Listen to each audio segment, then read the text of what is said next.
Happy Monday. I'm here to do some book talks. So I have actually been tearing it up with the books here recently. I finished a book almost every 24 hours for the last couple of weeks. I don't know what's going on.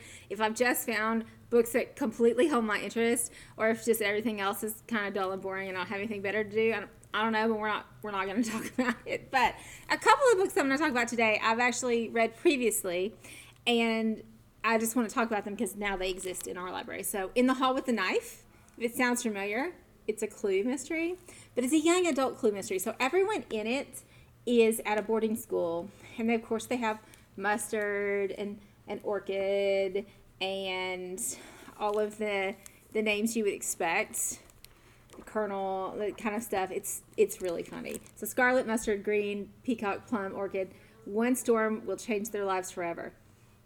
It is really good. It's the beginning of a series, which I also think is kind of interesting. So they solve the mystery, because, there's a mystery in this one. But then there's going to be some more. So I'm really excited to see where it goes. It's super cheesy, but it was also laugh out loud kind of cheesy. So if you like your mystery novel with a side of funny, this is your book.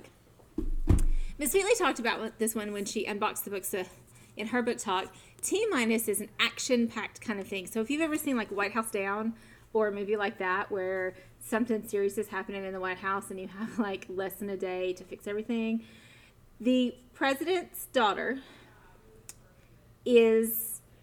becomes aware of something that's going to happen to hurt her mom. And the entire book, she and her gang of friends has to figure out how to fix it. So they're racing around D.C., they're sneaking into the White House, they're using these old tunnels. It's really good. It's really fast, action-packed. So much happens on every single page. It's really great. I literally wish I had friends like this who would break into the White House with me and save the world. So another book I read this week, My Body, My Choice, The Fight for Abortion Rights. It is a nonfiction, obviously. It covers the history of abortion, research about abortion, and what they're now sort of calling reproductive justice, because even though things like abortion are legal and mostly safe and obtainable in the United States and Canada because they cover both countries, they're not accessible sometimes. So there's an injustice to it even though it's legal. They also talk about a lot of other countries where it's still illegal and where things didn't happen. I know here in America when we talk about abortion and abortion rights, we think Roe versus Wade, but really that's a very, very, very tiny piece of this entire history. It was really a very informative book. There's lots of pictures, lots of description, stuff from people in the book, people who are fighting for rights, doctors, those kind of things. It really was a great read. All right. The Downstairs Girl. I also learned something from this one, even though it's a historical fiction. So it's set about 25 years after the Civil War in Atlanta. So this young lady of Chinese descent, she was actually born in America, but she is living firsthand the struggles between people with white skin and people of color. Right after the Civil War, people of color actually had a lot of rights in the South. It wasn't until much later when Jim Crow laws took effect when those rights were denied to them again. And so in the first 10, 20 years after the Civil War, there weren't separate but equal. There weren't two different restrooms and two different swimming pools and two different streetcars. And so she's actually watching society go backwards and what happens. It was good. I did learn some stuff. It probably is not my favorite historical fiction, but I did enjoy it. Verify.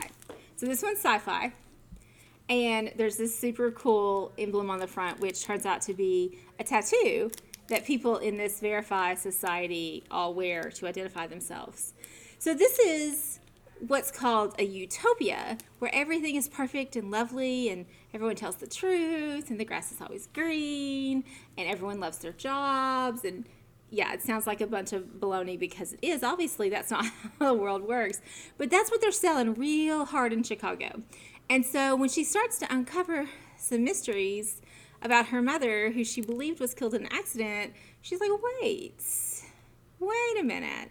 And so I am certain it's number one of a series, but it was really good and I enjoyed it. This was my favorite book that I read this week, though. I'm Not Dying With You Tonight. It's contemporary, and it's pretty much as dicey as it sounds. Like, these two young ladies are in a concession stand at a high school football game in LA when a race riot breaks out. And they can either stay where they are or get home safely.